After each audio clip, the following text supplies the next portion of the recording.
Isso. Esta conferência será gravada agora. Pronto, está gravando agora. Está dizendo aqui uma voz. Então vamos lá. Pode passar, Carlos, por favor. Então, essas são as vacinas que estão mais avançadas, né?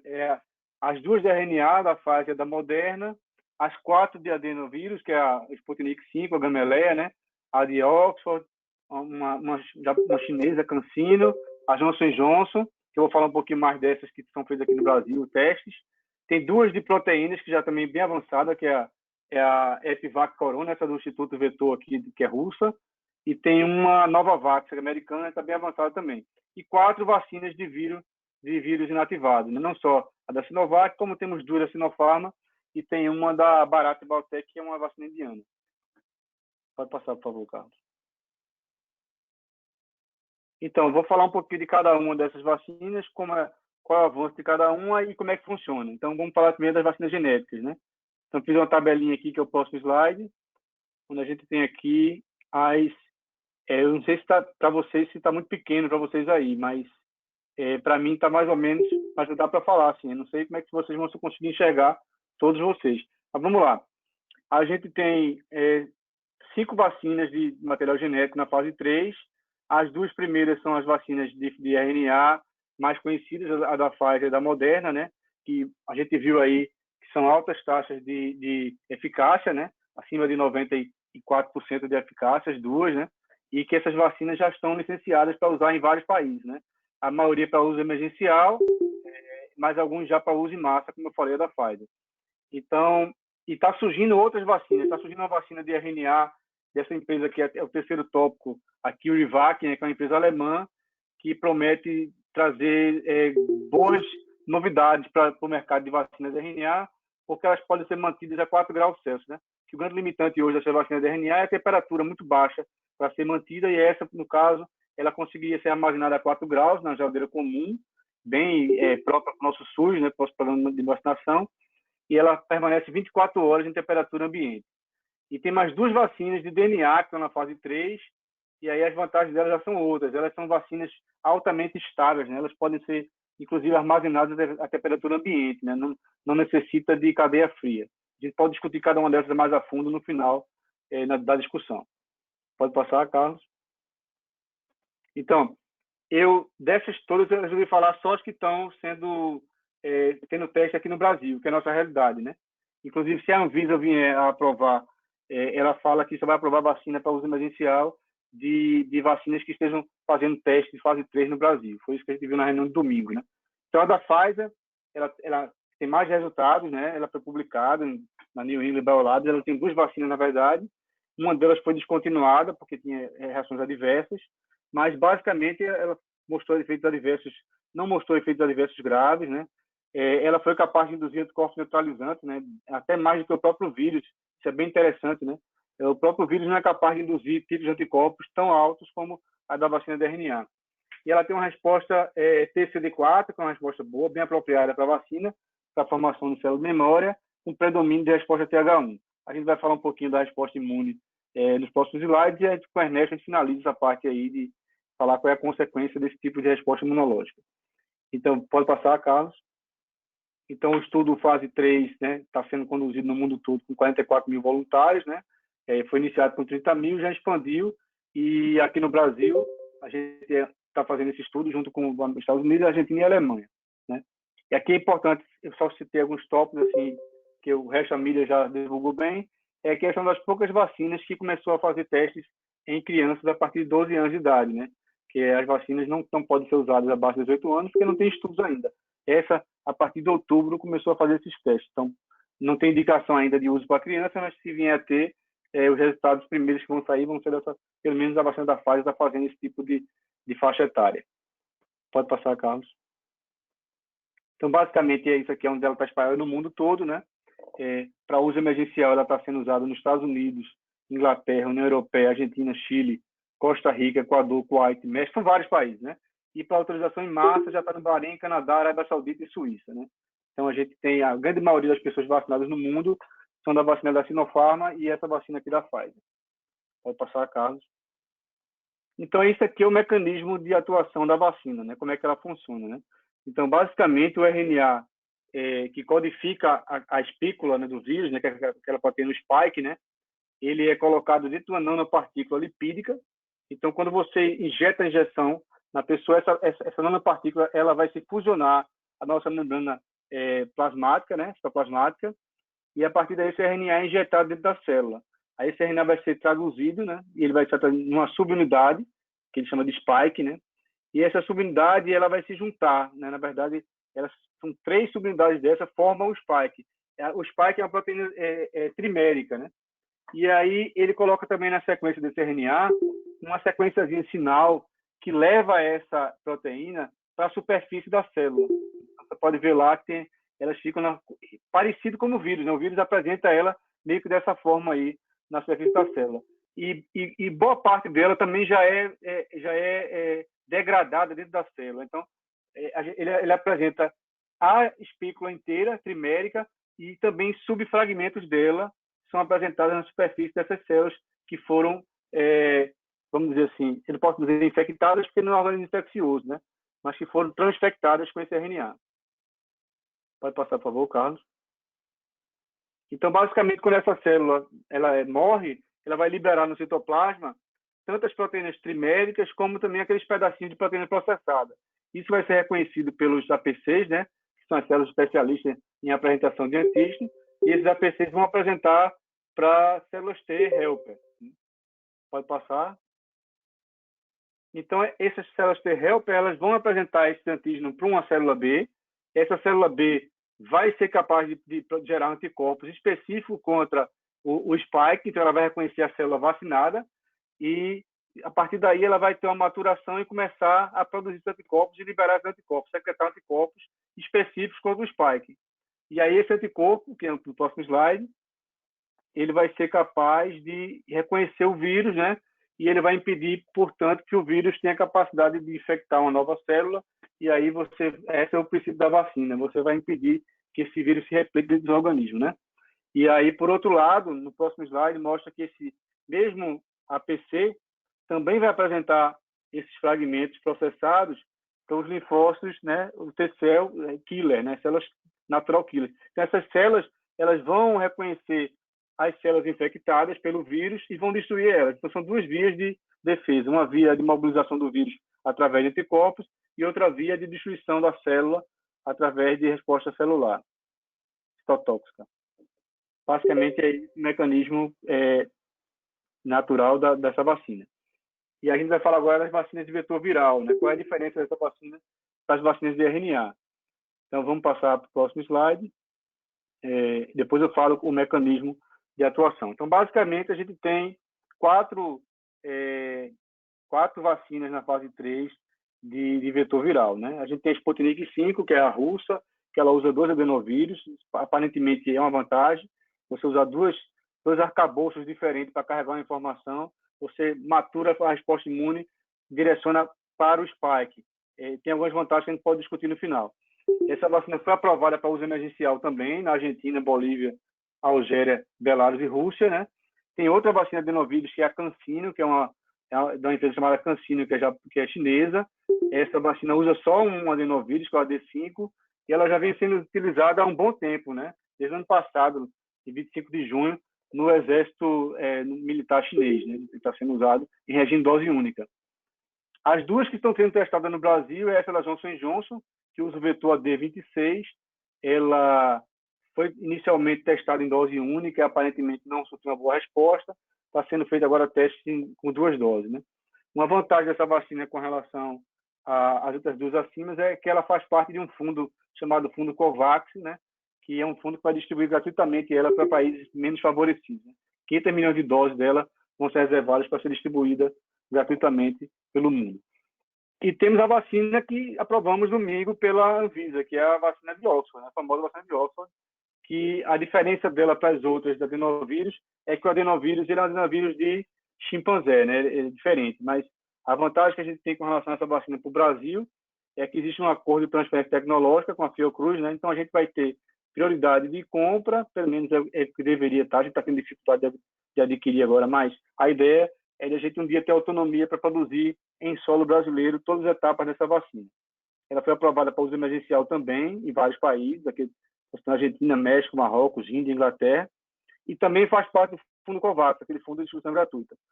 Domingo foi aprovado o uso emergencial no Brasil, e embora a gente teve aquela dificuldade, né, tem 2 milhões de doses na Índia aí que já estava negociado, e aquela atrapalhada toda do governo que acabou voltando com oxigênio para a Amazônia, todo mundo viu isso, né? Outra vantagem dela é que ela vai ser, a empresa AstraZeneca, ela decidiu que não vai obter lucros durante a pandemia, então o custo dela vai ser custo de produção até que acabe a fase aguda da pandemia. Pode passar, Carlos. Então, isso aqui são alguns estudos que foram feitos aqui no Brasil, né? Quer dizer, estão sendo feitos. A Johnson Johnson já publicou fase 1 e fase 2. Basicamente, não mostrou efeitos adversos graves. Não foi uma resposta moral boa, com 2 doses, 90%. Uma resposta celular em termos de 83% dos participantes tiveram, com predominância de resposta TH1 também, que é uma coisa boa. Então, foi dividido em 2 grupos aqui, se um A e um B, é porque testaram adultos sem comorbidade e um B com comorbidade. Então, foram testadas também essas populações mais vulneráveis, tanto de adultos como de idosos também, 2A e 2B, sem comorbidade e com comorbidade. E aí partiu-se com fase 3, que é no próximo slide, e esse fase 3 ele está acontecendo com 60 mil voluntários, aqui no Brasil são 7,5 mil, foi aprovado pela Anvisa, e esses são os outros países aí que estão participando do estudo. Essa vacina, existe o potencial dela ser usada no Brasil, né? Ela pode ser aprovada pela Anvisa. E a mais conhecida da gente hoje é a vacina de Oxford, né, que foi publicada também os estudos em fase 2 do The Lancet. Ela foi testada em regime dose única e de 2 doses, não tem efeito adverso grave, a resposta moral foi muito boa, 91% anticorpos neutralizantes, resposta celular de 100%, né, e por isso a fase 3 foi liberada. No próximo slide, a gente tem uma fase 3 com 50 mil voluntários, são 10 mil voluntários aqui no Brasil, né? E a vantagem dela, assim como eu falei para a vacina da Fiocruz, é essa história do convênio, né, de transferência tecnológica, né, que o Butantan também tem, a Fiocruz tem, né? Foi um investimento de 2 bilhões de reais do governo federal, e a ideia é que a gente esperava, né, pelo menos os acordos, é que a gente teria 100 milhões de doses dela ainda nesse primeiro semestre de 2021, e Brumadinho passaria a produzir os outros 100 milhões, todos aqui no Brasil. E a gente receberia essa vacina por 2 vias, tanto pela compra e por Biomanguinhos, como ela também faz parte do Fundo COVAX. Então, uma parte do Fundo COVAX também vem para o Brasil. E essa vacina, inicialmente, foi a vacina prioritária, né, escolhida para fazer parte do Plano Nacional de Imunização. Quem viu o plano viu que só tinha ela, na verdade, no plano. A do Butantan entrou depois, e a gente pode conversar isso ao longo da discussão. Então, pode passar, Carlos. Então, tem algumas vantagens, passou demais. Algumas vantagens dela, assim, ela tem muito mais dados do que as outras, né? Ela já tem publicações, né, que mostram que os efeitos nas pessoas mais idosas, né, é similar, né, com as demais faixas etárias. Teve um probleminha aí com a questão da eficácia, da questão da meia dose, da dose inteira. Com 2 doses acharam uma eficácia de 62%, quando essa primeira dose foi reduzida à metade, a eficácia passou para 90%. Isso deu problema para a comunidade científica, porque disseram depois que foi um erro, é pior ainda dizer que é um erro, porque principalmente que esse erro aparentemente está acontecendo em participantes abaixo de 55 anos. Então, para ser um erro, devia ser uma coisa mais aleatória. Então, isso levantou a orelha dos cientistas e publicaram fase 3 em 8 de dezembro, e aí não convenceu muito, ainda está meio que isso está sendo visto ainda, e eles colocaram como uma média de 70% de eficácia, considerando essas duas eficácias, 62 e 90%, mas isso está sendo levantado, está sendo melhor estudado, e mesmo com isso foi aprovado para uso emergencial no Brasil naquela reunião domingo, e a gente tem 2 milhões de doses hoje, em tese, garantidas na Índia, né? Então, vamos passar.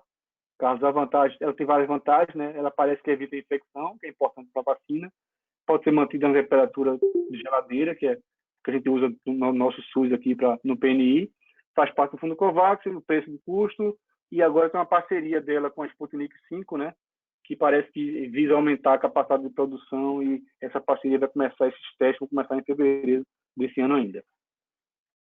Pode passar, Carlos. E aí a distribuição dela no mundo, né, ela não tem autorização ainda para uso irrestrito, né, todos são uso emergencial, mas já está na Índia, Inglaterra, Brasil, Paquistão, Argentina, México. Está começando a expandir o horizonte da AstraZeneca. Então, vamos passar. Então, o mecanismo de atuação dessa vacina, ele é muito parecido com a vacina de RNA, né? E tem alguma diferença, porque ao invés de ser um RNA, é um DNA que fica dentro do adenovírus, né? Só que esse DNA, no caso do RNA, é uma partícula, é um lipossomo, né? A molécula de gordura que engloba. Nesse caso, quem carrega o DNA é um vírus deficiente de replicação, né? É um adenovírus. E vale ressaltar, já que a discussão vai evoluir mais na frente para a questão da imunossupressão, que esse vírus ele não é natural, ele é modificado no laboratório justamente para evitar o máximo possível de ser reconhecido pelos anticorpos humanos, né? Ele sofre algumas modificações. Existem alguns anticorpos que se conhece já, que reconhecem o adenovírus, e essas regiões que eles reconhecem são modificadas nesse adenovírus para evitar essa resposta. A gente não sabe qual a extensão dessa proteção. Mas, uma vez esse adenovírus entrando na célula, ele entra através de bolhas, e uma hora ele consegue se liberar dessa bolha, e ele injeta o DNA que está dentro dele, dentro da célula. Então, ele injeta nesse DNA, esse DNA vai ser transcrito no RNA mensageiro, dentro da célula, esse RNA vai sair do núcleo, vai para o citoplasma. Uma vez no citoplasma, não tem diferença nenhuma da vacina do RNA, né? Ele vai seguir aquele caminho normal que pode passar caso, que é o caminho da tradução no ribossomo, formar as 3 partículas do spike, a forma trimérica vai para a superfície da célula, parte é degradada, então eu não vou repetir aquela via inteira de anticorpo e resposta citotrófica, porque a partir daqui tudo é igual. Só que mudou aqui foi que, ao invés de ter entrado um RNA na célula, foi um DNA que teve que ser transcrito pela própria célula, e daí o caminho é normal da vacina de RNA. Pode passar cá. E aí, essas são as vacinas que chegaram agora, seria a nova geração de vacinas, né? A vacina de subunidade proteica. Essas são bem promissoras, né? Pode passar, Carlos, elas assim, têm uma grande vantagem, assim, se for falar de imunossuprimido mais uma vez, né? No meu ponto de vista, seriam as mais seguras, que não tem nenhum mecanismo de aplicação, de tradução, nada, ela já entregue pronta para o organismo, né? E como é uma proteína, não tem nenhuma capacidade de promover nada mais grave. E aí nós temos, na fase 3, cinco vacinas já, né? Inclusive essa Epivac Corona, ela, apesar de não ter ainda liberado o resultado da fase 3, uma vacina russa, ela já foi liberada, inclusive, para uso emergencial, né? Então ela tem a vantagem também de ser muito estável, né? Ela fica 2 anos na geladeira comum. E a gente tem essa da Novavax, que é uma vacina também feita nos Estados Unidos, que testou alguns adjuvantes, né? E a boa coisa vista nela é que parece que os adjuvantes vieram para ficar mesmo nessa luta aí, né? Eles, quando colocaram os adjuvantes, aumentaram em 100 vezes a resposta imunológica, né? Então, com uma quantidade muito pequena de proteína, eles conseguiram uma expressão muito forte, uma resposta muito forte de anticorpos, de até 10 vezes superior à resposta induzida pelo próprio vírus. Então, essas vacinas parece que vêm com uma nova geração de vacinas. E tem essa da Medicago também, que também usou adjuvante e aumentou em 10 vezes a resposta imunológica.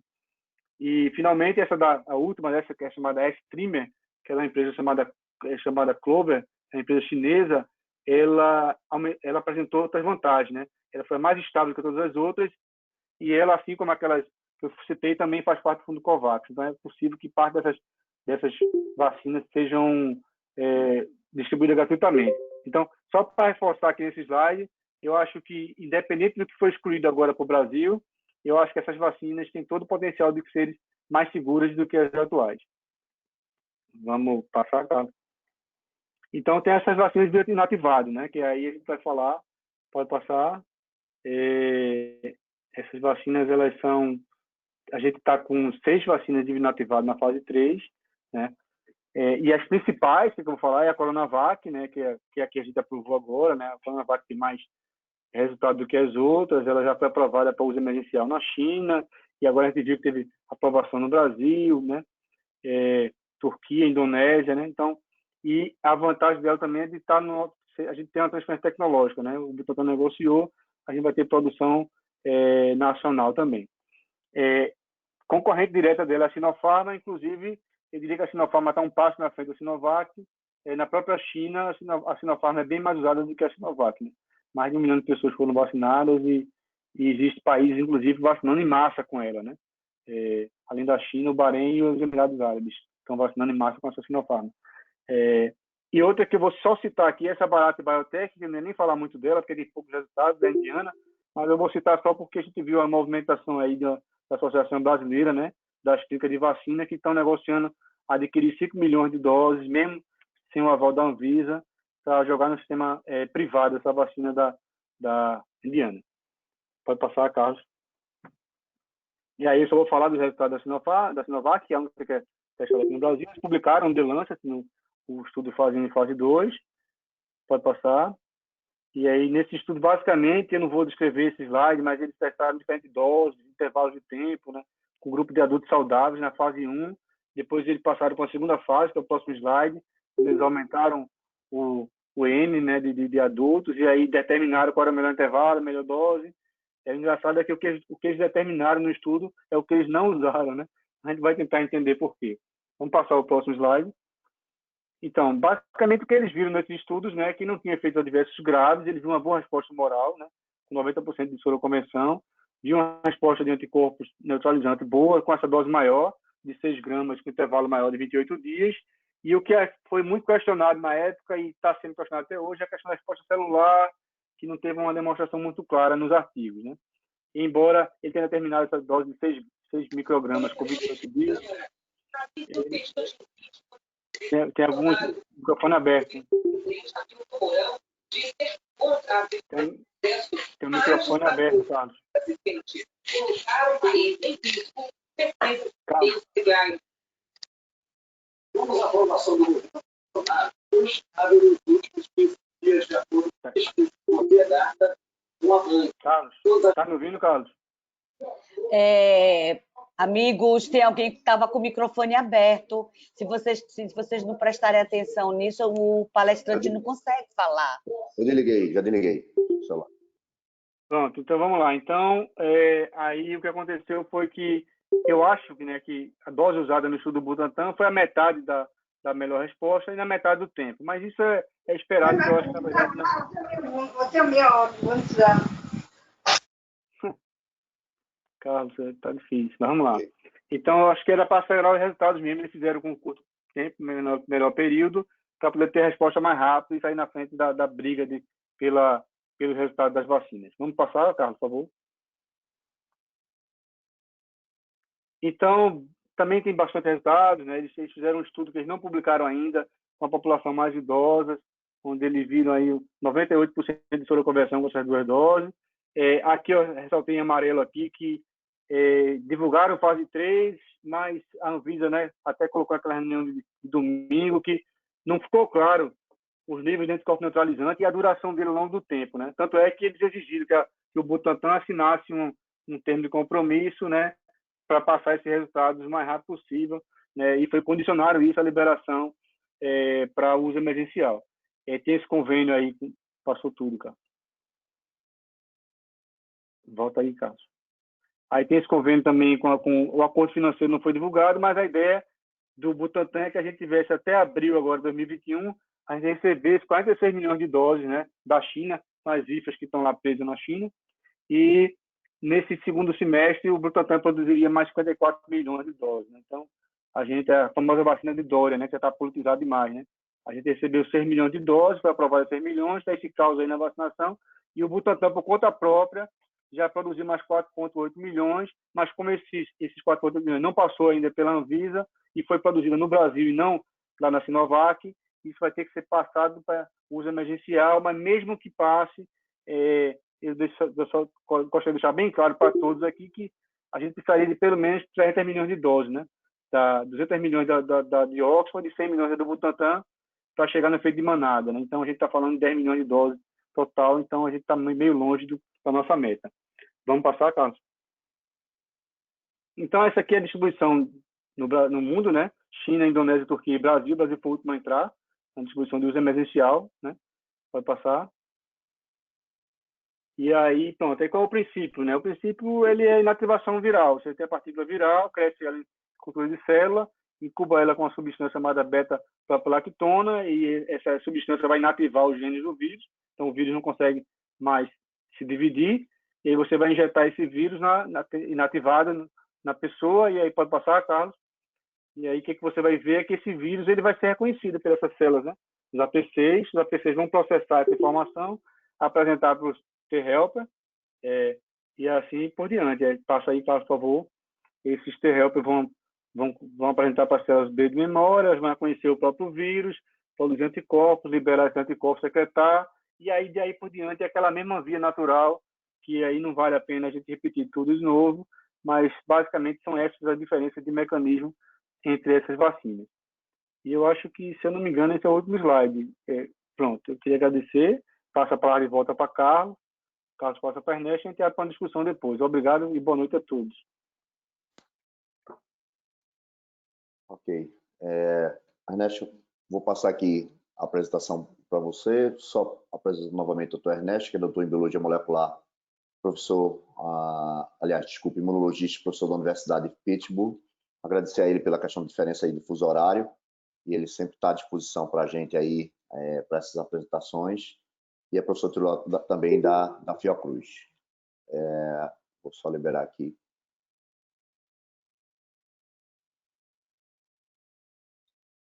Se você recebeu a mensagem, Ernesto? Recebi. Só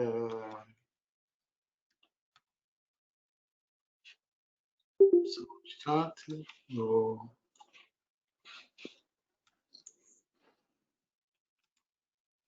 Vocês estão vendo o slide principal?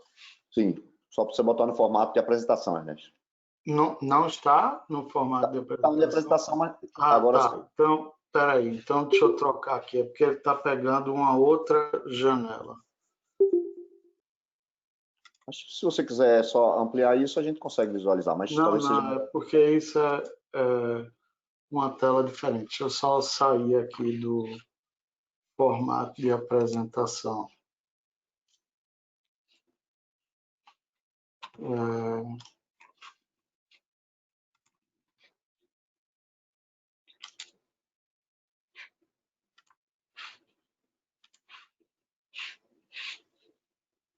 Ok. Então. E agora? Ok. Estamos visualizando. Só está no segundo slide, né? Pronto. Eu vou fazer alguns comentários, não vou entrar em detalhes, muitos detalhes inicialmente das diferentes plataformas e de como elas funcionam especificamente, porque isso já foi apresentado pelo Dr. Rafael Dália. Eu vou mais abordar alguns aspectos, o que é que isso implica em termos de resposta imune e como isso pode ter implicações na imunização de pessoas com doenças autoimunes e imunossuprimidas. Vou falar coisas bem básicas, mas é importante relembrar isso para pôr em contexto, porque geralmente não são pauta das discussões ou do que se fala na mídia, e então não está no vernáculo popular. E, de um modo geral, o que você tenta obter numa vacina é fazer com que ela controle a infecção, que reduza a replicação do patógeno, controlar essa infecção com respostas imunológicas e que podem ser de resposta T ou de anticorpos. As vacinas, de um modo geral, não são esterilizantes. Elas não previnem a infecção como um todo. Elas previnem a doença. E um dos parâmetros da medida de eficácia da vacina, no caso de Covid, foi exatamente isso, a prevenção da doença, que era o objetivo primário, e também medidas de prevenção de infecção, que são outras medidas.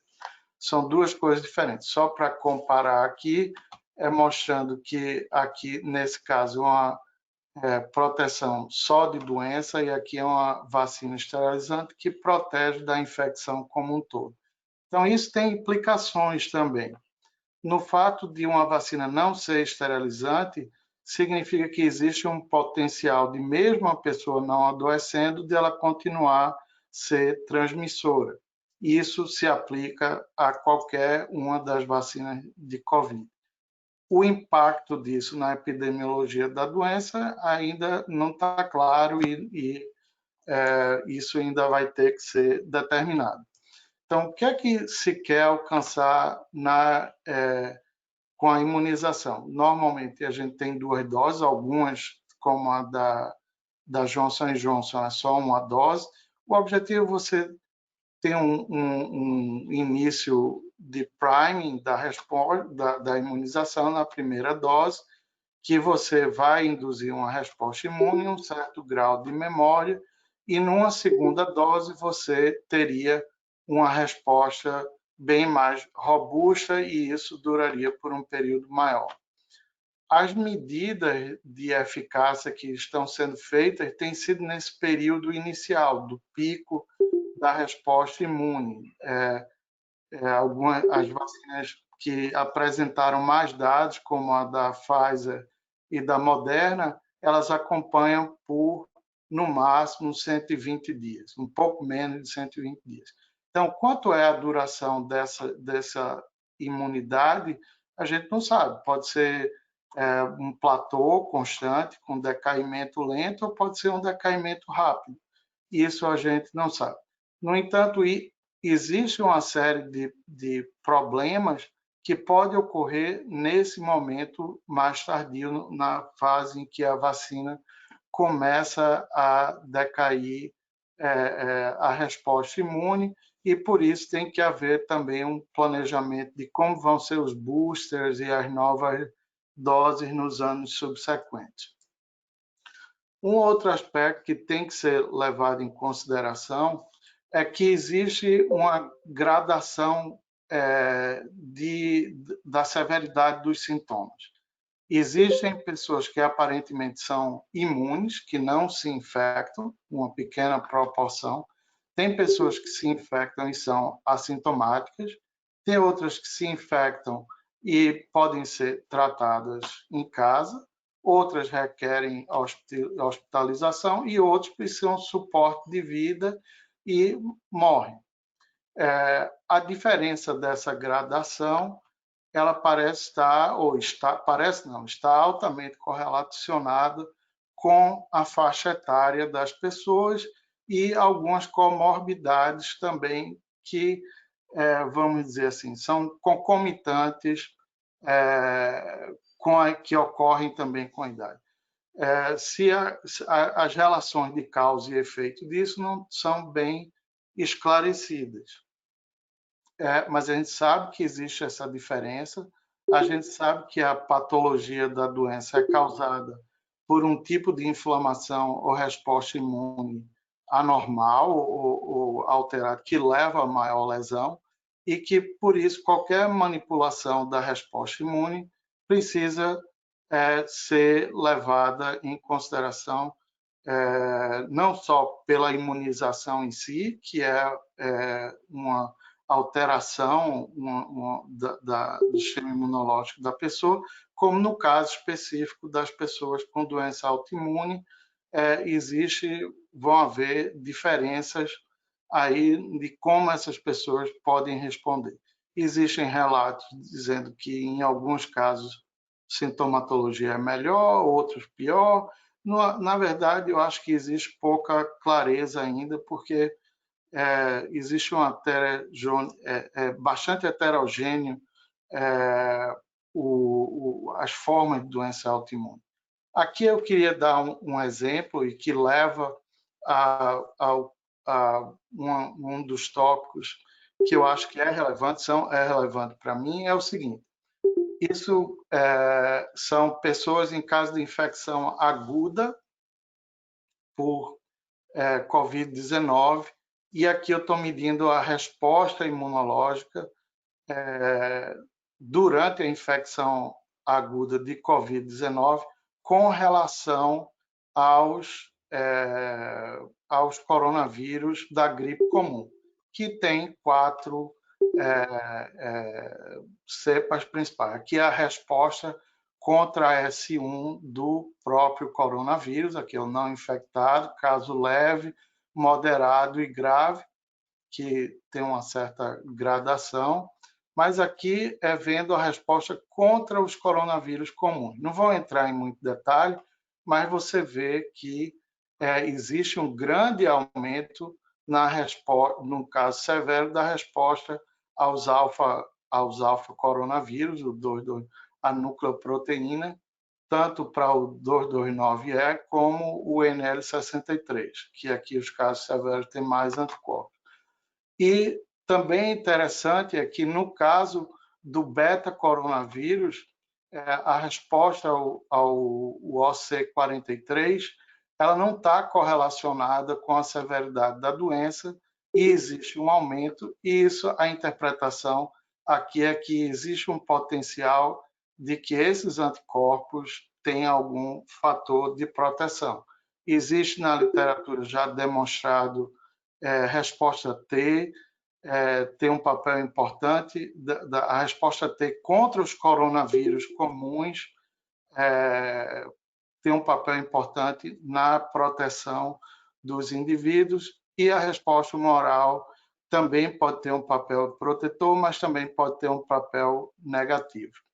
Aqui é um exemplo de resultados mostrando com relação ao dia dos sintomas da doença e o título de anticorpos contra o SARS-2. E o que eu quero mostrar aqui é que os indivíduos com a evolução severa da doença, que são indivíduos de UTI, eles têm uma ascensão da resposta de anticorpos contra a espícula mais rápida do que os casos moderados. Mesma coisa com relação à INE.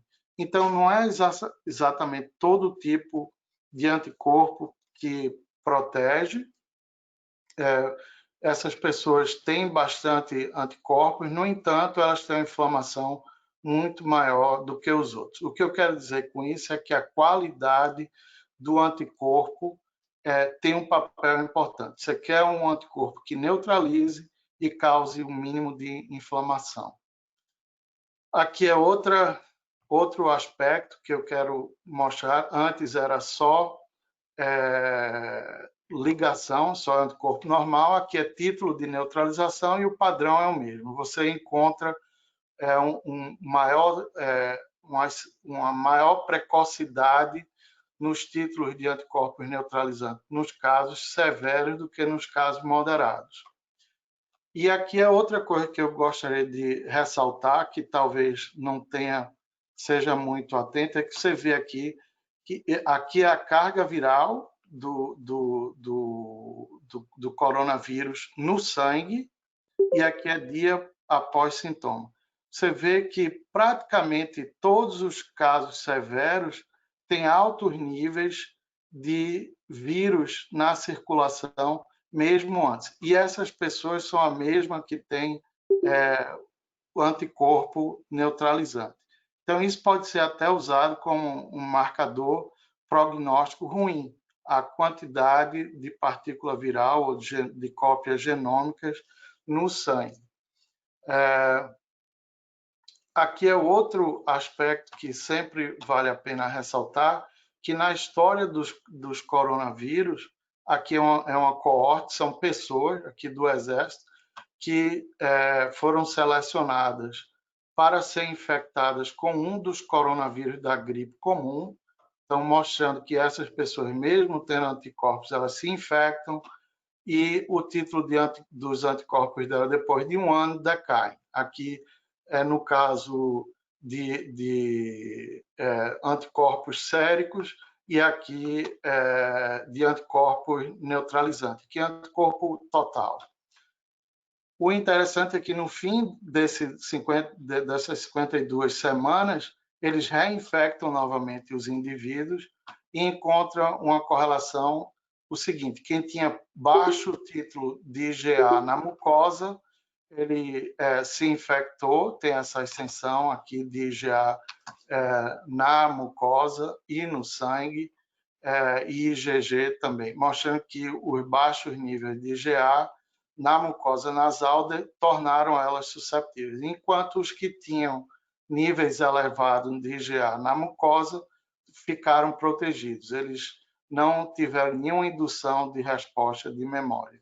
Então, o que eu quero ressaltar aqui é que existem alguns parâmetros já conhecidos do que implica a proteção. E isso depende do mecanismo, da qualidade do anticorpo, da localização dele, da quantidade desse anticorpo, e que isso é que tem um papel importante no desfecho clínico da doença.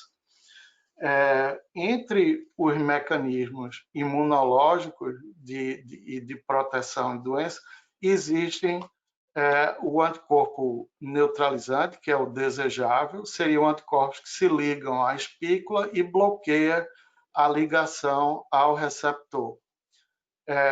No entanto, em condições desfavoráveis, você pode criar uma situação em que o anticorpo se liga, no entanto, não é capaz de ativar o complemento e opsonizar o vírus, mantendo esse vírus viável e agora receptores de IFC de células imunes podem terminar fagocitando esses vírus e aumentando a quantidade de células imunológicas infectadas, que leva à cytokine storm que você vê. Aqui é um exemplo de um experimento antigo com soro de coronavírus, mostrando que soro de animal normal, é um estudo de animal, mudando a concentração não fez diferença, enquanto que um soro de um animal previamente infectado com a mesma cepa de coronavírus, em concentrações altas, protegia completamente, no entanto, em concentrações baixas, aumentava. O mecanismo aqui, ele tem algumas similaridades, ou pode ter algumas similaridades, com o fenômeno que você encontra em dengue hemorrágica ou dengue severa, no entanto, não é exatamente a mesma coisa. Tem uma série de diferenças, mas eu não vou entrar em detalhes. O que é o problema disso, e que isso foi alertado desde o início, é que existem situações que já encontradas em outros tipos de coronavírus, como o SARS-1 e o MERS, que a imunização induziu, em determinadas condições, uma severidade maior da doença ou da infecção nesses animais, e baseado naqueles princípios, o que é níveis altos de anticorpos e o que versus níveis baixos. À medida que vai diluindo, podem surgir essas complicações. Isso também foi feito quando só se transferiu o soro, transferência passiva, basicamente pegou o soro de um animal imunizado e colocou num animal que nunca tinha sido infectado, naive, e nesse momento, quando desafiou, dependendo da dose de soro que tinha, você poderia proteger ou piorar. E a outra coisa que se correlacionou muito fortemente é que os resultados de doença grave estavam altamente associados à resposta TH2. Então, esses parâmetros foram muito importantes para que a agência regulatória, como a FDA e o equivalente da União Europeia e a OMS, estabelecessem critérios para o desenvolvimento e evolução das vacinas de Covid. Um é ter títulos de anticorpos extremamente altos, com alta afinidade e não ter anticorpos ou não induzir uma resposta TH2. Então, isso foram usados como critério para autorizar se transferir o estudo de fase 1 para fase 2 para fase 3. Então, observe que isso tem um papel importante, não no desfecho inicial de imunização de efeitos colaterais. Isso tem um papel importante numa etapa posterior.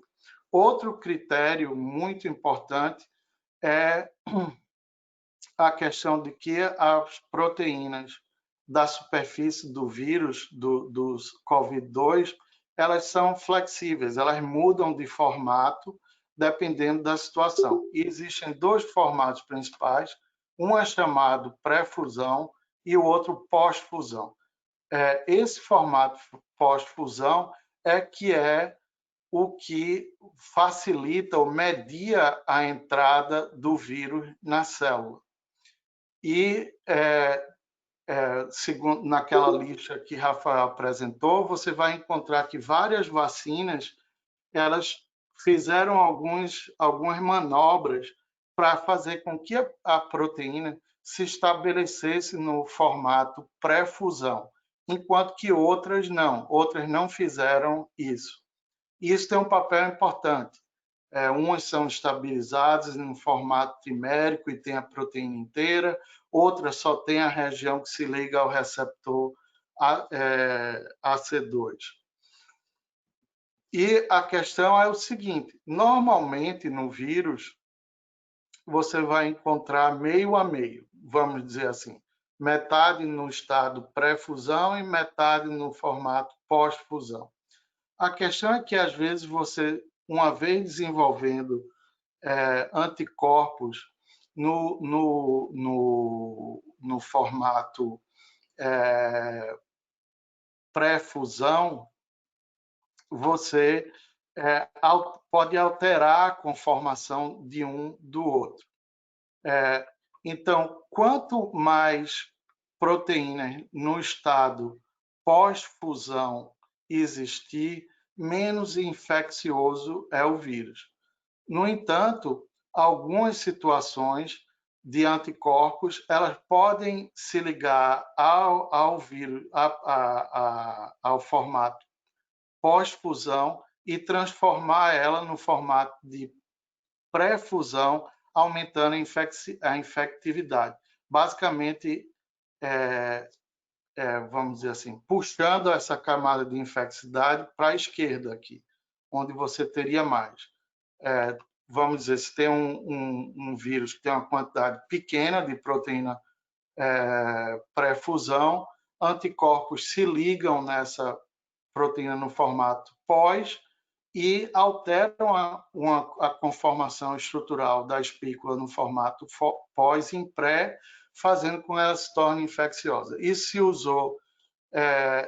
ocorreu com a vacina do respiratório sincicial, que foi, e alguns desastres em termos de vacinologia, foi justamente um vírus inativado do respiratório sincicial com formalina, que aumentou a severidade da doença, e o mecanismo disso foi implicado exatamente a essa questão dos formatos pré- e pós-fusão, que os coronavírus têm também um mecanismo similar.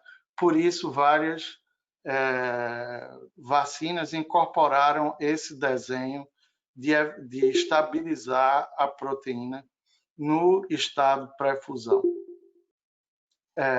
Então, aqui é isso. O que se exigia das vacinas é que desafio em animal, demonstrar que é capaz de proteger em animal, determinar o balanço TH1 e TH2, induzir altos títulos e estudar a resposta das vacinas em indivíduos pré-expostos a SARS. Isso aqui, uma boa parte já foi feito, eles estão andando e agora estamos passando para essas duas últimas fases, essa já em andamento e essa também, mas ainda muito no início, que exigirá uma vigilância muito grande de efeitos colaterais e também das breakthrough infection, quer dizer, a pessoa imunizada que se infecta. Isso precisa ser bastante acompanhado, porque o perfil pode mudar com o tempo e isso pode, vamos dizer, é o que vai desencadear novas medidas para, vamos dizer, prevenir a doença e prevenir infecção de outras formas. Aqui eu estou mostrando um gráfico que, nesse caso aqui, é o da Pfizer, mostrando a incidência acumulada durante os primeiros 110 dias, mostrando o grupo controle como os números de casos foram aumentando com o tempo, enquanto que o imunizado, a partir do 10º dia, você já vê um controle muito grande e a redução grande da infecção das pessoas imunizadas com a vacina da Pfizer. Eu tenho um relatório completo do FDA, da Pfizer e da Moderna, foi disponibilizado a todo mundo que quiser ver, e quem eu posso enviar, eu acho que eu já mandei para Carlos alguma vez e para Rafael também, e para outras pessoas, e existe uma clareza e transparência muito grande de toda a população que foi imunizada, de acordo com idade, sexo, comorbidades, etc. A da Moderna foi basicamente a mesma coisa, que quem recebeu o placebo, a acumulação, e aqui é um acompanhamento 105 dias, mais ou menos, e que você também vê uma redução de 90% ou mais de 90% da infecção após imunização, e os dados também totalmente transparentes. Eu não vi ainda os dados da Oxford, mas eles estão sendo processados e vão ser disponibilizados da mesma forma que a Moderna e a Pfizer. Eu acredito que no futuro a Anvisa, ou a agência regulatória chinesa, venha disponibilizar os dados também da Coronavac. Aí eu queria só, aqui era mais ou menos ressaltar, e que Rafael pode complementar ou corrigir aqui, que a Pfizer, o antígeno que usa é a proteína S completa, a Moderna é a proteína estabilizada aqui no caso é o trímero, aqui é a pré-fusão dentro de um lipossomo, todas as duas o RNA está dentro do lipossomo. A AstraZeneca tem um antígeno do coronavírus e a Coronavac é um vírus inativado com hidróxido de alumínio, onde não houve estabilização da proteína da espícula e você pode encontrar muita pós-fusão e também ter resposta TH2. Bem, a gente está nesse momento aqui, o que a gente quer saber mais para frente. E essas são, vamos dizer, as que tem no horizonte hoje. No caso de pacientes com doença autoimune, a gente tem que levar em consideração duas coisas principais. Um é o impacto da imunização na doença imune de base, se pode causar ou desencadear uma agudização da resposta inflamatória, e o que se tem de pensar é o tipo de adjuvante, os antígenos presentes na vacina, que são do COVID e também do vetor viral. No caso das vacinas baseadas em adenovírus, elas vão ter antígenos do adenovírus, onde foi mitigado a imunogenicidade deles, foi reduzida, usa de um tipo de adenovírus que já é naturalmente menos imunogênico, mas isso pode ser o estopim para induzir uma flare da doença autoimune. O outro aspecto é como a doença ou o tratamento imunomodulador que o paciente toma na resposta à vacina. Se vai reduzir o pico da resposta humoral, se vai reduzir a quantidade de memória, se vai reduzir a eficácia, ou se pode causar algum shift TH2 na vacina. Eu não tenho uma resposta definitiva, absoluta, ninguém vai ter. A gente tem, vamos dizer assim, chutes calculados para onde deveria ser a maior opinião, mas eu concordo que a imunização em todas as opções de melhor, de uma para outra, é benéfica. A otimização depende de alguns fatores, e aqui são algumas das recomendações. Um é, antes de imunizar, conferir se a doença está bem controlada, ter consciência se a medicação está sendo usada acima do necessário, se pode se reduzir ou não, levando em conta que você quer manter o paciente bem controlado, com o mínimo de medicação possível, isso é o óbvio, é a prática normal, mas dá uma checada nisso antes de imunizar. E a outra coisa é que, não sei se vai ser o caso dessas doenças, mas evitar medicações que inibam a resposta H1. Vamos dizer, se for bloquear interferon gama, alguma coisa desse tipo, você pode terminar promovendo a resposta TH2. Então, pensar bem no tipo de medicamento de imunomodulador que está sendo usado, para que não faça que a resposta da vacina possa ser direcionada a uma resposta TH2. Então, para isso, uma recomendação também, que eu acho que é muito importante, é que antes de imunizar o indivíduo, determinar se a pessoa tem IgG anti-S, antes de se imunizar.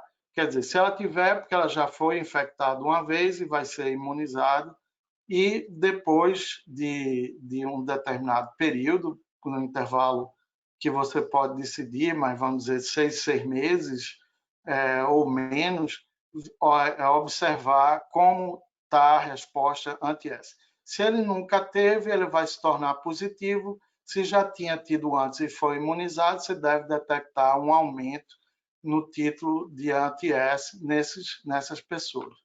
A outra coisa que deve ser feita é monitorar as possíveis infecções nessas pessoas. E você faz isso se medindo a resposta anti-N, a IgG anti-N, antes de se imunizar, para saber se ele já foi infectado ou não. E após a imunização não inclui, pelo menos as proteínas, as vacinas da Pfizer, da Moderna e da Oxford não incluem o antígeno N, já a Coronavac inclui, e o raciocínio é o mesmo. No caso aqui, se você encontrar título de resposta contra N, significa que ele foi infectado. Se for usado com a Coronavac, você depende no aumento do título também. E isso determina se houve um breakthrough infection ou não. Então, isso são recomendações para que você imunize e, vamos dizer assim, com o máximo de segurança os pacientes. Tem muito poucos dados.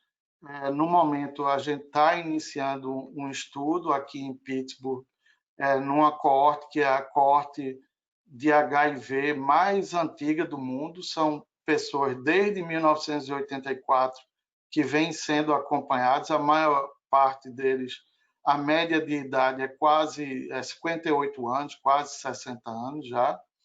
E a gente está fazendo um estudo de como essas pessoas respondem às diversas vacinas, independente do tipo de vacina que eles tomam. A gente está observando exatamente isso, se a imunização tem algum impacto no reservatório de HIV e também se a pessoa com HIV tem algum tipo de resposta alterada ou menor, de alguma forma, contra a vacina, se desenvolve uma resposta menor, e a gente também, vamos dizer assim, também tem estudos da gravidade da doença de coronavírus nesses indivíduos, mas isso já vem andando e eu acredito que à medida que todo mundo vá sendo imunizado, a gente não vai mais poder fazer esse tipo de análise, mas já tem, infelizmente, mais casos do que seriam necessários ou gostariam. A última coisa é que vacina causando, vamos dizer, controvérsia não é novidade, é antigo, isso é uma charge no jornal, mostrando Jenner imunizando com a vacina da varíola, a cowpox, e mostrando as pessoas se transformando em vaca. Quer dizer, não é novidade vacina transformar em gente, em bicho, né? Você pode transformar em jacaré ou vaca, ou outra coisa. No caso de adenovírus, eu não sei em que é que vai transformar, não, mas pode ser que transforme em chimpanzé, não sei. Isso a gente vai ver depois. Mas esse imaginário infantil que a gente encontra em algumas pessoas não é novo, é fruto de ignorância há 200, mais de 100 anos atrás, e continua sendo hoje. Então, com isso eu concluo aqui. Espero não ter excedido demais o tempo. Obrigado, Ernesto, Rafael e Ernesto, pelas apresentações, e a gente pode abrir para discussões. Ernesto pode, se puder, desconectar aí, ou posso fazer por aqui também. Mas se você consegue aí... Desconectar, né? Tá. Estou tentando desconectar aqui, não é? Cancel. Fica aberto a pergunta, mas também pode ser aí pode ser por escrito, vocês fazerem a pergunta, ou a gente ir para discussões. Eu ia fazer logo uma primeira pergunta para provocar um pouco aí as discussões, em relação a alguns aspectos. Obviamente, vou fazer algumas perguntas que vocês não vão ter respostas, mas em termos de segurança é sempre uma preocupação, já que você abordou alguns aspectos imunossuprimidos. Deixa eu ver, Ernesto, se eu consigo eliminar aí. Não estou conseguindo, não, de Tornov. Já sei onde é, já acho que lembro onde foi. Então, o que aconteceu hoje? Pronto. Ok. Saiu? Saiu. Vou só desligar, só falar o som quando eu abrir, deixar tudo aqui desligado. Mas algumas questões que são pertinentes. Uma é em relação à segurança, é sempre uma preocupação. E aí, obviamente, a gente tem usado o exemplo do vírus vivo inativado, experiência que a gente tem com a influenza e com a hepatite A, por exemplo, e com outras bactérias e toxinas, para dizer que essa vacina é segura, porque é de um vírus vivo inativado, então a gente já tem experiência, ela não causa infecção. E aí ficaria uma pergunta provocativa. Um vetor viral que, em condições habituais, no imunocompetente, por exemplo, a russa, leva a um sintoma viral discreto, isso no imunocompetente. Obviamente, no imunocomprometido, ela poderia levar a sintomas. Mas, ao sofrer essa modificação, essa geneticamente modificado, a gente tem a garantia de que esse vírus não tem replicação alguma ou não tem nem possibilidade de ter uma replicação mínima com essa modificação genética. Eu sei que não é uma vacina testada populacionalmente, mas essa é uma pergunta que ficaria para vocês em relação a isso. E, é claro, no mundo ideal, e aí é uma provocação ainda, não cabe para agora, gente, é importante que seja registrado, qualquer vacina que a gente tomar, ela vai ser benéfica, ou seja, a gente está no meio da pandemia, mas aqui a gente está no meio acadêmico e científico. Se a gente tivesse aqui, pensando no imunossuprimido, lá em 2022, com vacina sobrando, fazendo parte do PNI, do Programa Nacional de Imunização, no imunossuprimido, claro que ao longo desse ano a gente vai ter experiência e saber se ela causou problema em todo mundo. Talvez não, porque a gente está numa situação de tempestade. Mas, sei lá, para o segundo semestre, qual a vacina, a provocação, vocês escolheriam para vacinar um paciente imunossuprimido? Ou vocês diriam que não tem nada a ver, eu posso fazer qualquer uma? Uma provocação mais técnica, mas a primeira que eu queria que respondesse era, que Rafael ou Ernesto pode responder, é se um vetor de adenovírus, eu não estou falando em relação à infecção Covid, porque é o adenovírus, poderia, na verdade, em uma condição de imunossupressão, levar a algum grau de replicação. Ou isso é impossível? Eu acho impossível. Você falou que não teve ainda um estudo populacional, mas isso vários tipos de vetores virais de adenovírus vem sendo estudado há mais de 20 anos, há 30 anos ou mais. Uma das primeiras vacinas de HIV foi usando o Adeno5, e in vitro tem sido estudado. Então, essa questão de pegar um vetor viral, o que é que significa esse tipo específico de vetor viral? Um vírus normalmente precisa de proteínas estruturais e de proteínas não estruturais, para que ele se replique, etc. No caso dos vetores de adenovírus, é removido dele todas as enzimas, todas as componentes necessários para que se ocorra um ciclo de replicação dentro deles. Então, a questão disso vir a ser um problema da infecção por adenovírus ser um problema para esses pacientes, eu acho negligível, irrelevante. Do ponto de vista molecular, Rafael sabe bem e pode complementar bem aqui em detalhes isso.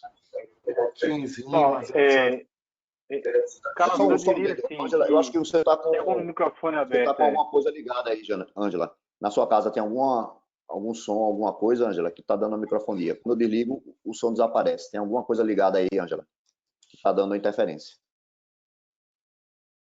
Então, é o seguinte, eu acho assim, eu acho que realmente o risco é muito baixo, evoluiu muito, né, a questão do adenovírus, nessas modificações dele.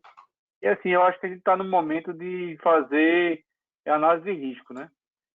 Um imunossuprimido, tem duas vacinas aí, uma de adenovírus e outra de vírus inativado. Um imunossuprimido, né? A gente sabe que a possibilidade de isolamento hoje está cada vez menor, porque a população está aumentando, a curva de casos está aumentando cada vez mais. Então, mesmo pessoas em casa pegam porque não estão no elevador, porque algum entregador chegou com alguma coisa. Enfim, eu acho que para análise de risco, Carlos, eu acho que não tem nem o que pensar. E se eu fosse imunossuprimido, eu tomaria qualquer uma das duas, a Coronavac ou o adenovírus, não pensaria duas vezes. Eu acho que tem que ter momento. Agora, esse é um primeiro momento, a gente está na fase aguda da pandemia. Numa fase aguda da pandemia, pela análise de risco, um imunossuprimido não deve dizer, não vou tomar adenovírus porque tem um risco mínimo de ter uma replicação mínima que vai me levar ao óbito, enquanto o vírus está matando 210 mil pessoas lá fora e 2 milhões no mundo todo, e crescendo o número de casos, inclusive cepas novas, né? Como a da Amazônia aí. Agora, como eu falei na minha apresentação, tem uma nova geração mais segura ainda em termos desse resposta chegando aí. Então, agora, eu recomendaria usar as duas que estão disponíveis no SUS, sem medo de ser feliz.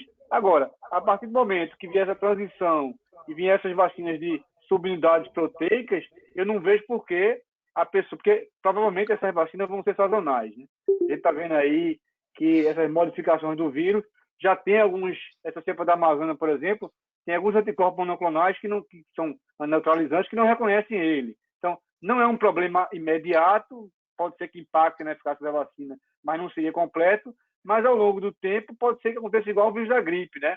Essas modificações sejam tão grandes que aquele vírus seja outro vírus, né? Aí você teria que fazer um novo batch viral, pegar as cepas dos 5 continentes e fazer novamente. Então, mas enquanto isso não acontece, eu acho que as subunidades proteicas podem vir ser a opção mais adequada para os pacientes imunossuprimidos.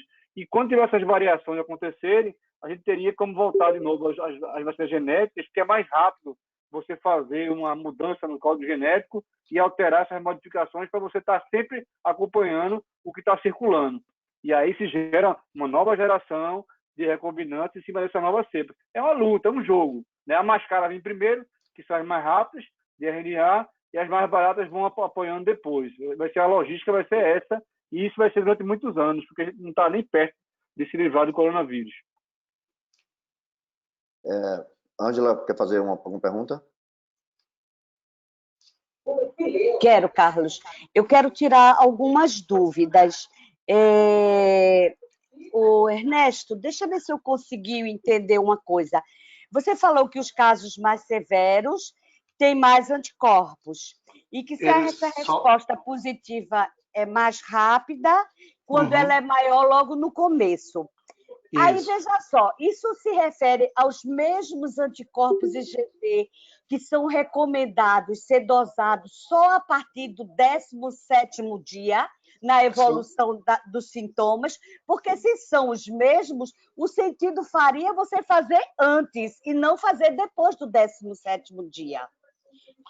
Nos casos graves, você detecta bastante cedo, a partir dos dias de sintoma. Naquele gráfico mostra os dias, eu diria que ele já começa a positivar em torno de... Antes do 5º dia, você já vê IgG positivo nos casos severos. Sim, aí seria importante a gente usar isso como marcador para severidade. Isso. E por que aí os convênios só liberam você fazer IgG a partir do 10º aí eu não sei dia? Você está entendendo? Aí, assim, é uma coisa tão... Quando você começou a falar isso, eu fiquei sem entender, porque eu já tive paciente que clinicamente você jura que é Covid, tá? Que evoluiu bem e que quando eu fui dosar os anticorpos depois do 17º dia, os anticorpos eram negativos. Talvez, reforçando o que você disse, era uma evolução benigna e tinha menos anticorpo. Então, não faz sentido eu fazer depois. Teria que fazer logo. Depende do objetivo, né? Se você quer usar como um marcador prognóstico de severidade da doença ou como diagnóstico da doença. Como diagnóstico, eu recomendo usar um PCR ou alguns desses novos ensaios sorológicos, que é de detecção de antígeno viral, que Rafael conhece e Carlos também conhecem bem, que são muito bons. E eu diria não só IgG, IgA é muito importante. O que eu não acho que faz sentido nenhum é medir IgM. Esse não faz muito sentido. Reage cruzado muito, tem background, então normalmente, porque eu não entrei em muito extensão de detalhe desses casos, mas a gente mede IgA e IgG. Sim, mas quando eu falo IgG no 17º, a gente não usa para diagnóstico. Não. A gente usa para ver se ele está desenvolvendo anticorpos. Você está entendendo? Estou entendendo. Assim, se ele tem duas ações, a gente tem ação em formação de anticorpo e a reação celular, e essas duas não necessariamente estão totalmente em equilíbrio, eu posso ter um paciente que não tenha muito anticorpo, mas tem uma boa resposta celular ou vice-versa. Não posso ter? Pode. Posso ter. Então, assim, dosar IgG no 17º dia para saber se a pessoa está imune ou não faz muito sentido, faz? Não. Não acho né? que faça. Isso é só uma reconfirmação do diagnóstico. Vamos dizer, você já tinha o PCR e aí quer ver se a pessoa soro converteu. E isso volta àquelas questões de reinfecção. Isso já ficou bem claro que infecção leve ou doença leve está associado a uma baixa resposta imunológica. E quando eu digo baixa resposta imune contra o vírus, no entanto, vamos dizer assim, não indica que a pessoa está totalmente susceptível, mas a gente vem vendo reinfecções e continua a tendência provavelmente é aumentar a proporção de reinfecção após um determinado período. Isso a gente vai observar que é o natural e que ocorre com os coronavírus da gripe comum. Você se reinfecta múltiplas vezes durante a vida. E uma hipótese é de que criança tem menos doença porque ela se infecta muito mais frequente com os coronavírus comuns e isso já tem uma resposta bastante alta. E à medida que você vai envelhecendo, você vai tendo menos resfriado, menos infecção, você bota menos a mão na boca, menos a mão no nariz ou no ouvido e pega menos, vamos dizer assim, coronavírus, e isso pode ser uma potencial explicação, mas não tem dado para isso. Hoje é só especulação. Mas, enfim... Mas eu entendi. Para o meu raciocínio, agora ninguém vai me enrolar mais, agora eu já entendi para o meu raciocínio. Para mim foi fundamental. Eu já entendi o que você quis passar, eu entendi. E eu não vou atrás do que o povo manda fazer mais, eu vou atrás dentro do racional. Mas eu queria saber se você conhece uma pessoa chamada Yehuda, que fala muito de adjuvante em vacina, que caracteriza a síndrome EGA. Porque quando você estava falando, o grande problema dos pacientes que têm doença autoimune é que você falou em duas coisas. Você falou no adjuvante, não foi? E você falou na falta de orquestramento entre imunidade inata, imunidade adaptativa, todo o sistema, como é que ele vai reagir perante o vírus. Pelo que eu entendi, Rafael, a vacina de subunidade não tem adjuvante? A de vetor viral não tem adjuvante também? Não, de vetor viral não usa nenhum adjuvante químico. O adjuvante é a própria partícula viral. Ela induz o sistema imune inato nela mesma. Nos outros é alumínio ou algum escaleno, alguma coisa assim. Mas escaleno e alumínio são adjuvantes. Então, mas eu estou dizendo, na de vetor viral não tem alumínio. Não tem. Quem é que tem? Na coronavírus, quem é que tem adjuvante? A corona, só das 4 que falou, só a Coronavac. Só interferindo, Ângela, é importante saber que as nossas inativadas, e obviamente a gente não pode fazer extrapolação, mas isso é uma pergunta que tem sido feita, né? Será que a vacina poderia levar a uma recrudescência, né? Um flare de uma doença autoimune, voltar à atividade? Uma coisa que, obviamente, a gente sabe que não pode fazer extrapolação, mas nas vacinas de vírus inativado que a gente tem fazendo parte do Programa Nacional, a gente não tem identificado isso, já tem estudo mostrando, como influenza, como não só vírus, mas outras, a pneumococo, que também tem eventualmente adjuvante, não se observa flare ou recorrência desses pacientes. Então, isso é uma pergunta muito interessante, porque às vezes há essa dúvida se esses pacientes poderiam ter reativação de sua doença.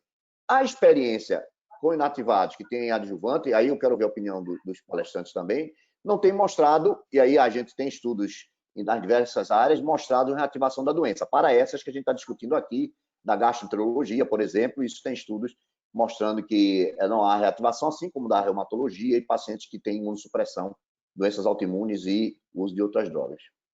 Então, corta esse problema. Se já existe um histórico de uso de vacinas, pelo menos com hidróxido de alumínio, que é o que a Coronavac tem, nesse aspecto do adjuvante induzir a flare, então corta, não vai ser problema. Como é o nome? A vacina de adenovírus da AstraZeneca também não tem. Então, nenhuma das duas haveria problema com relação a isso. Isso de um ponto de vista. Do ponto de vista de proteção contra o vírus, a resposta TH2 em si, existe uma preocupação de que possa estar associada à forma mais grave da doença. E isso existe. Então, eu não vi nenhum dado, vamos dizer assim, avaliando esse tipo de resposta helper da Coronavac, mas, de um modo geral, na experiência geral, vacinas usando alumínio e a base proteica, elas induzem resposta predominantemente TH2. Enquanto que a vacina que injeta o RNA na célula e induz a produção de proteína intracelular, ela ativa a via do interferon e induz uma resposta TH1. Então, nesse aspecto, existe uma diferença fundamental, que tanto as de RNA como as de vetor viral vão ser predominantemente TH1. E no caso dessas, Moderna e Pfizer tem dados para isso, mostrando que realmente tem isso. Eu não sei da Oxford. Oxford também tem, né? Oxford mostrou também, predominante TH1. É TH1, né? A de Oxford é a TH1. Já a Coronavac, eu não sei. Eu acho que o Butantan ainda está fazendo esses estudos. O ESPER, ou sei lá, não é ESPER, não. É ESPER, né? ESPER Calos. Acho que ESPER, ele talvez já tenha resultado, mas eu não vi.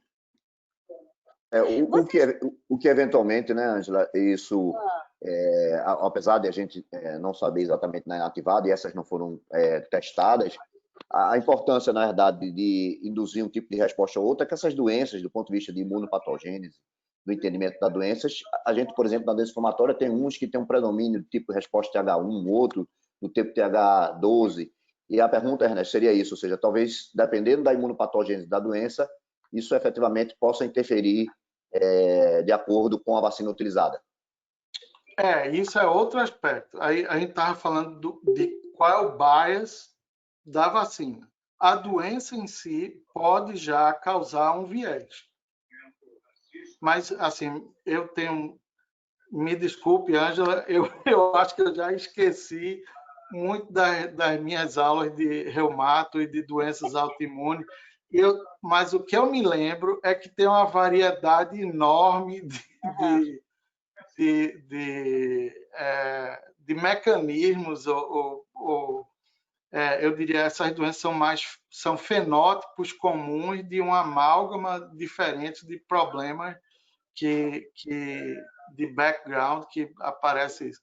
Mas eu não sei o que dizer. Aí eu acho que você não tem escolha. Porque é meio difícil, né? Porque, assim, a asma é TH2, né? Então, por isso que os pacientes asmáticos talvez já é um paciente de risco. Mas a doença reumatológica, ela tem alteração em todos os locais. Ela tem alteração na conversa, na produção de anticorpo, na produção de citocinas, no interfero, em um mundo de coisa. Então, fica até difícil você jogar isso aí num contexto como um todo. Na verdade, né, Ângela, também na doença inflamatória, às vezes não é um componente único, né? Na verdade, você começa por uma via, às vezes hoje TH17 até a 9, interleucina 9, outras vias que estão sendo identificadas, não é uma via única, o paciente tem ativação de mais de uma via, então não dá para saber, só quando a vacina estiver na prática, se isso vai ter alguma relevância ou não nesses pacientes com esses diferentes mecanismos. Eu acho que o que eu acho que nesse aspecto, essa variabilidade vamos dizer assim, da genética ou do mecanismo da imunologia molecular desses indivíduos, a gente não tem como interferir. Então, eu acho que isso a gente pode tirar da equação no momento, porque até para destrinchar isso para cada paciente, isso é impossível, seria um inferno. Não vai conseguir usar isso para decidir qual vacina vai tomar. Então, essa parte eu deixaria fora. Mas é uma boa notícia. Nós estamos eliminando várias coisas. Isso cada vez vai mostrando. A coisa que eu levaria em consideração é basicamente o tratamento. Alguns deles eu acho até que seria bom, tipo anti-IL6, TNF. Esse eu acho que não seriam tão ruim em termos de... mas talvez, não sei, chutando, mas é aquela premissa. Você, para aconselhar bem o paciente, você vai ter que ver. Ele está bem controlado? Ele está super medicado ou não? Checar essas coisinhas antes de dizer, ok, vá lá, tome a vacina. Diga. Só para você complementar isso, uma preocupação não é só, obviamente, isso estaria relacionado também com a capacidade de ele produzir uma resposta imune efetiva contra a vacina.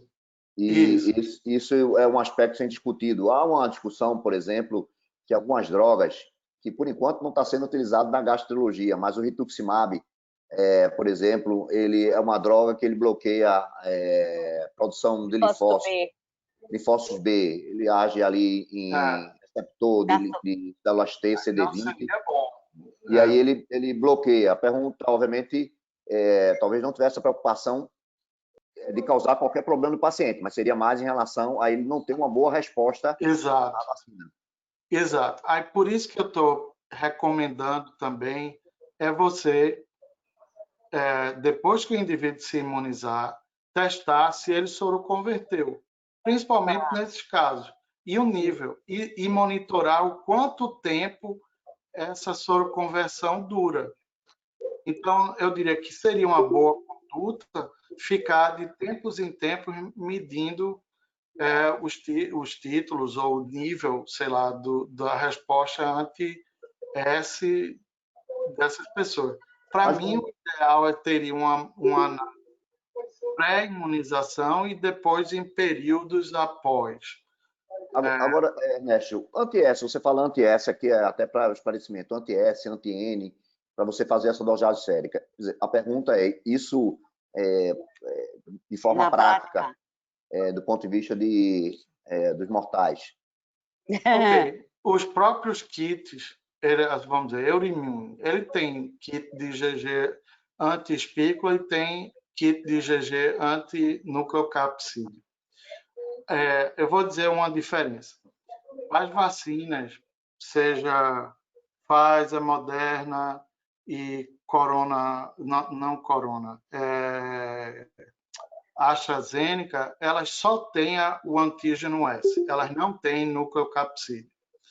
Então, o que você quer para identificar a resposta imune é avaliar a resposta contra a espícula. Então, você pode medir antes, pode medir depois e você deve ver um aumento da primeira para a segunda dose. Esses seriam kits hoje está potencialmente... Você tem que definir no laboratório. Existe. Eles podem, não sei como eles estão fazendo, mas está disponível e aprovado por agências regulatórias vários kits diferentes. Não seria essa dosagem de IgG que a gente pede por imuno? Deve ser Spike, né? Dessa que a gente pede. Spike. Deve ser Spike. Eu acho que o mais comum é Spike. Aí vem outra coisa. No caso, se você quiser determinar uma infecção, por exemplo, mesmo as vacinas, no caso, a AstraZeneca tem uma proteção de 70%. Então, 30% das pessoas vão se infectar, né? Vamos assumir isso, mesmo depois de imunizar. Como é que você vai determinar se a pessoa foi infectada ou não?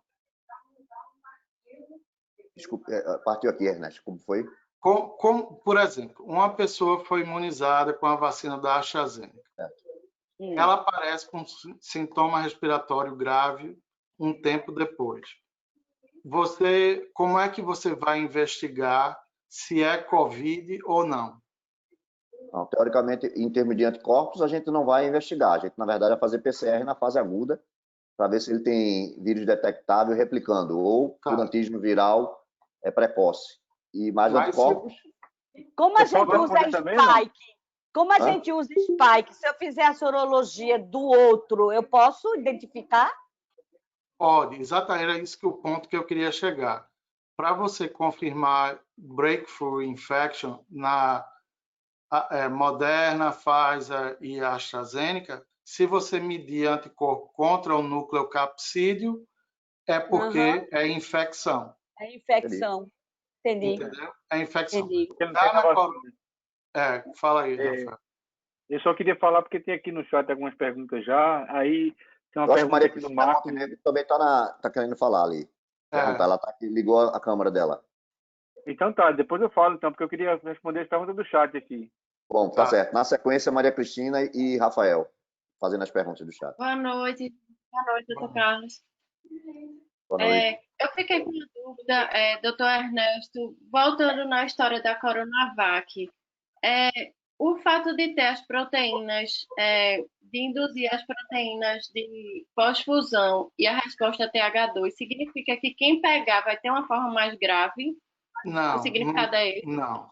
O significado é que existe um risco, vamos dizer, teórico no momento, conhecido, existem precedentes para isso, mas até o momento não existe nenhuma indicação. No momento, à medida, o que é preocupante é se daqui a um ano, ou seja lá quando for, à medida que a resposta imune contra essas vacinas comecem a decair, que alguma situação como essa ou similar a essa venha causar uma exacerbação da doença. E aí eu vou dar um parêntese importante. No indivíduo já idoso, ele já tem um risco de doença grave alto. o indivíduo jovem, não. Então, eu diria, para o indivíduo idoso, essa questão é meio irrelevante, porque ele não vai passar, sei lá, se ele já está com um risco de 10%, passar para 20%. Ele já está naquele risco alto. A minha preocupação é no indivíduo jovem, tomar essa vacina agora, antes que a gente saiba bem como ela se comporta, e daqui a 2 anos ela está numa situação, se ela não tomar a vacina todo ano ou de 6 em 6 meses, ela vai estar com um risco de 10%, como se fosse um idoso, entendeu? Essa é a minha preocupação hoje, que eu espero que seja, vamos dizer, essa minha preocupação respondida daqui a um ano e pouco, já tenha uma conclusão definitiva disso. Por isso que a ordem da priorização não é só visando, vamos dizer assim, reduzir só a mortalidade do idoso. Também existe uma série de informações que vão ser adquiridas no meio do caminho, que à medida que quando chegar nessas populações, você já vai ter muito mais confiança de não estar causando nenhum problema. Essa é a questão. Por isso que eu não recomendo às pessoas jovens necessariamente estar querendo pular na frente da fila. Rafael. Doutor, e no caso, a medida da Coronavac seria o IgG, normal que a gente... O da Coronavac, você teria que fazer uma comparação para detectar a infecção, e se você vê por exemplo, você vê ela antes de imunizar, depois de imunizar, e no seu acompanhamento, você vai ter que ter uma linha de base, você vai ver um pico, um aumento, que você pode, normalmente, na prática, define um aumento de 4 vezes na intensidade da resposta. Rafael. Então, Carlos, aqui tem faz as perguntas aí para a gente ir dando ferramentas. A pergunta aqui se a imunidade da doença é maior que a da vacina. Eu diria que aí depende da vacina, né? Porque se for com relação ao vírus inativado, se espera que o vírus normal induza uma coisa melhor. Mas com relação à vacina de RNA, ficou claro que os níveis de anticorpos induzidos por ela são superiores aos dos vírus. Então, essa resposta não pode ser direta, tem que ser, depende do tipo de vacina que você está avaliando. Aí tem outra pergunta aqui que fala, considerando a possibilidade, né, de prioridade, né? Se a pessoa já foi infectada, ela deixaria de ser prioridade para quem não foi ainda?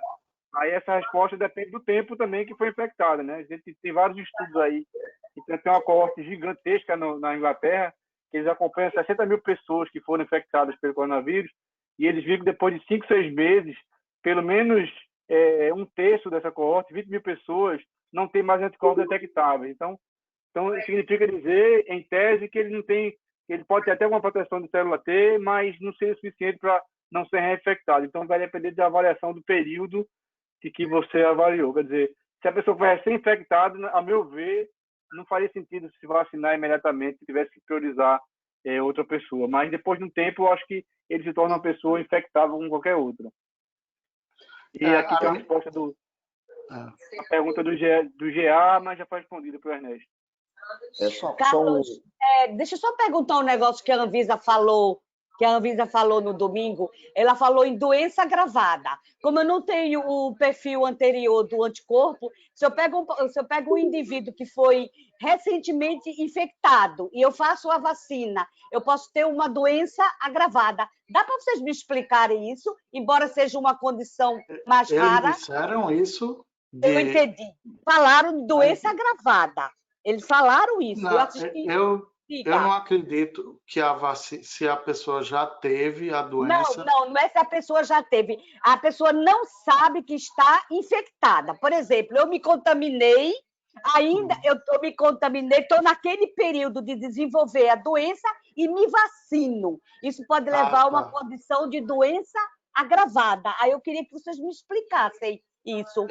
Eu acho possível, mas é pouco provável. Mas é possível, tanto é que a gente viu que nos casos mais graves induz anticorpos a níveis mais altos, mais rápido, de forma rápida. Então, potencialmente, se você tiver sintomático, não deve ir tomar a vacina para evitar alguma reação desse tipo. Minha conclusão é essa. Mas isso é um fenômeno muito específico nesse momento, né? Isso é uma pergunta pertinente que tem rolado também nas redes sociais, algumas recomendações de algumas instituições de esperar 4 semanas para o paciente que teve o Covid, se ele estiver na fila para tomar a vacina, para não fazer. Talvez por essa discussão teórica de que isso poderia ser comum. Claro, nas 4 semanas o cara já não está mais com sintoma, né? Alguns pacientes, inclusive, podem estar, depois já de 14 dias, completamente assintomáticos. Quer dizer, eu acho que esse número foi um número ainda cabalístico. É meio chute, né? Meio chute. Porque a gente não teve no estudo de fase 3, que pelo menos que eu saiba, né? Eventualmente algum evento desse que tenha ocorrido para você se posicionar nesse sentido. Mas tem circulado isso. Tem,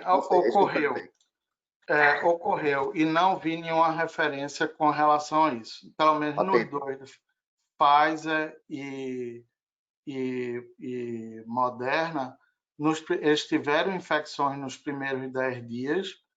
Eu não observei essa questão especificamente, mas não teve nada mencionado sobre problema nesses primeiros 10 dias. Você vê que depois da primeira dose, tem um período que controle e vacinado tem a mesma taxa de infecção, que é mais ou menos isso de uns 10 dias. Eu vou olhar se tem alguma diferença no quadro clínico nesses primeiros 10 dias. Mas é difícil eu diria, mesmo que se tiver, eu acho que é um número tão pequeno que não tem sinal suficiente para dizer nada, nem provar ou desprovar isso. Só fazendo um resumo aí, eu acho que esse é um resumo importante aí, até que também era foco, né? Quer dizer, a gente, como especialista, a gente fica seguro de dizer que todas essas plataformas, fazer um pequeno, breve resumo aí, eu acho que a gente também parou as perguntas aí, eu acho que a Ângela deve estar voltando. A gente viu que todas as plataformas hoje disponíveis de vírus vivo inativado, vírus de vetor geneticamente modificado, menos ainda, obviamente, de RNA mensageiro, que a gente, obviamente, não está disponível para a gente, mas que virão, são seguras, de um modo geral, incluindo os pacientes imunossuprimidos. A hipótese do adjuvante levar a uma reativação, isso também pode ser descartado e daria uma segurança para a gente nesse momento. E a resposta imune, a gente só vê na frente, mas já exemplo do que aconteceu em outras doenças, se a doença autoimune tem um tipo de resposta TH1, TH17, ou qualquer uma dessas, TH12, isso a gente não tem resposta, nem isso pareceu ser um determinante em infecções anteriores. E só uma pergunta, só para finalizar, a gente não vê essa discussão especificamente, porque as pessoas têm a sensação de que tomou a vacina, tem um passaporte vacinal, o passaporte da doença. Mas você disse uma coisa importante, essas vacinas elas não são esterilizantes. Então, mesmo que o paciente, eventualmente, não desenvolva sintomas, porque ele está na vacina, ele pode ser portador do vírus. Claro que alguns aspectos, a pergunta para vocês, a quantidade de vírus, a quantidade de replicativa é possível que esteja diminuída, mas ele não deixa de ter a potencialidade, porque não é uma vacina esterilizante, de levar à transmissão. E aí não justificaria a gente deixar de utilizar máscara até que a gente tenha imunidade de rebanho. Isso poderia ser afirmado, isso? Pode. É o seguinte, Carlos, posso falar rapidinho? Fala aí. A gente... isso assim, enquanto não chegar na imunidade de rebanho, não pode vacinar e descuidar, né? Porque a gente está falando aí das duas que vão ser usadas aqui, a gente teria que ter pelo menos...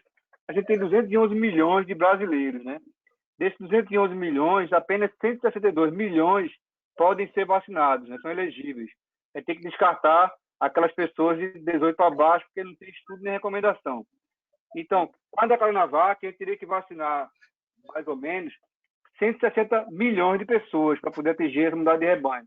Com a de Oxford, é 80%, porque tem uma imunidade um pouco mais alta. Enquanto não chegar nos 70%, é como você acabou de dizer, essas pessoas que se imunizaram, mas contraíram o vírus, elas vão continuar, tem um potencial de transmitir e não chega nunca no rebanho, entendeu? Então tem que ter pelo menos aí 1 ano e meio, 2 anos, mantendo as medidas de distanciamento social, máscara, até que o efeito rebanho apareça, né? Ok, eu acho que Ângela caiu aí em algum lugar aí, mas eu acho já que... voltei. Eu já voltei, Carlos, voltei. Eu acho que... É que eu esqueci de ligar o computador, quando eu vi, descarregou o computador. Acho que a ideia da reunião era essa sala de aula, vamos dizer assim, com nossos professores aí dando essa explanação, mas fica aí aberto para as conclusões finais de você, Ernesto e Rafael, para que a gente possa aí encerrar a reunião. Eu gostei de uma frase, Rafael. É tipo assim, no mundo ideal, a gente ia preferir Pfizer moderna. Eu prefiro Pfizer moderna, qualquer um dos, não vejo diferença.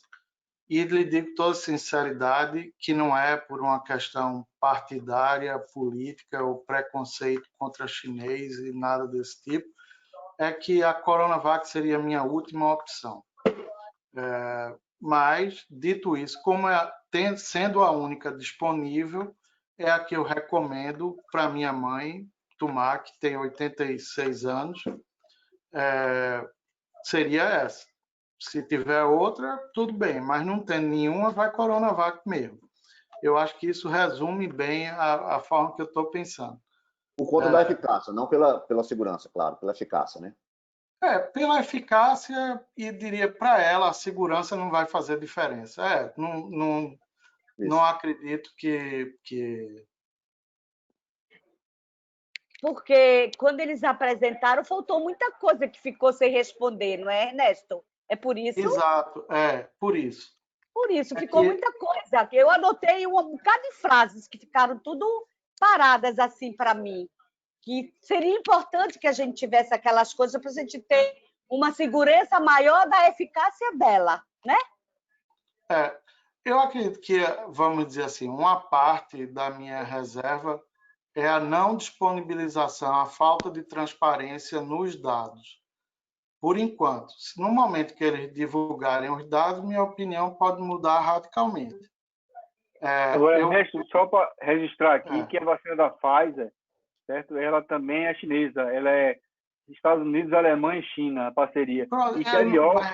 E a Cadiox está sendo feita na China. É só para as pessoas pararem com esse preconceito. Não, mas eu não estou falando porque é chinesa, não, entendeu, Rafael? Eu estou falando porque quando apresentaram, eu vi que tinham dados que a gente que faz pesquisa, que entende mais ou menos, que era importante. E eu acho que eles foram extremamente infelizes da maneira que eles divulgaram inicialmente. Por que eles não botaram aqueles dados iniciais que eles já tinham?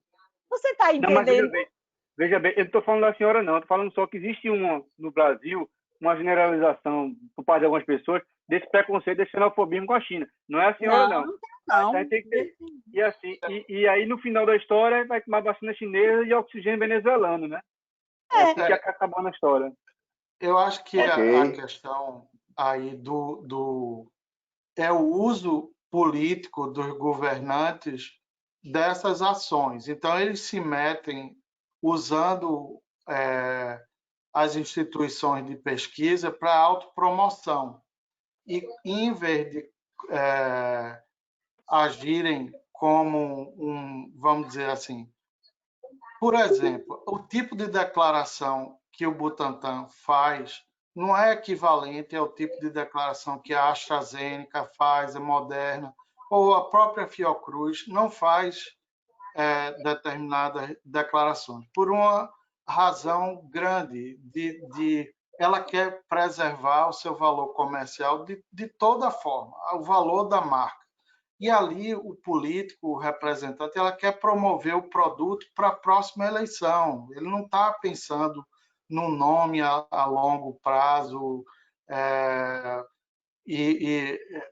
vamos dizer assim, vamos dizer, as companhias farmacêuticas têm uma responsabilidade econômica muito grande com falsas declarações e vivem sendo processadas por divergência entre o que tem na bula, o que foi dito e o que acontece.